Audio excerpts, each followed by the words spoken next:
Valencia, que de alguna forma pues, también podría considerarse, ¿no?, como un delito, ¿no?, de odio contra gente que lo ha pasado mal, que se han estado apretando, ignorando, humillando, y que han peleado mucho, y yo creo que de alguna forma también se podría considerar, porque no dejan de ser una minoría que ha estado un poco marginada, peleando muchos años, para al final pues parece ser que conseguir bastantes cosas. Así que voy a hacer la canción del metro.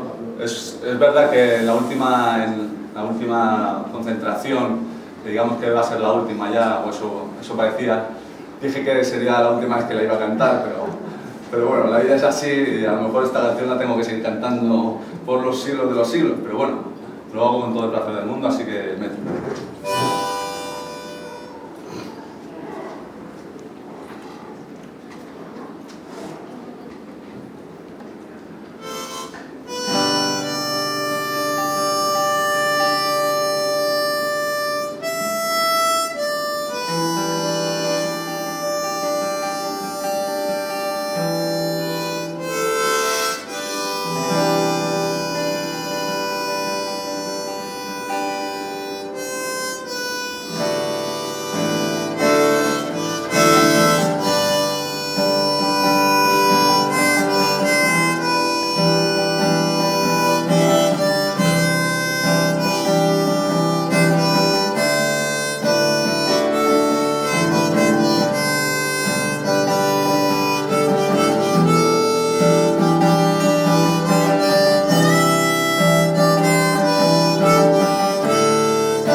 Heridos, 43 muertos, el amor que he perdido más será devuelto.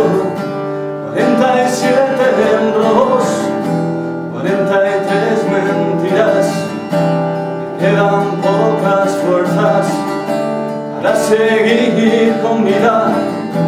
47 heridos, tan solo un culpable, tras un conductor con prisas, un gobierno se esconde. 43 familias se siguen preguntando en una estación desierta, ¿qué diablos ha pasado?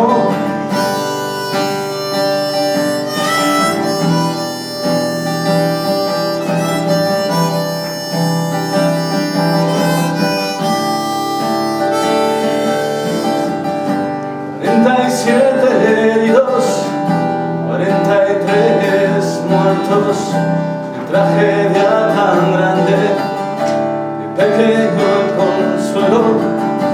47 historias, 43 finales, maldigo aquel billete, aquel viaje a la muerte. 47 heridos, humillados e ignorados, la justicia y la honradez ya han descarrilado.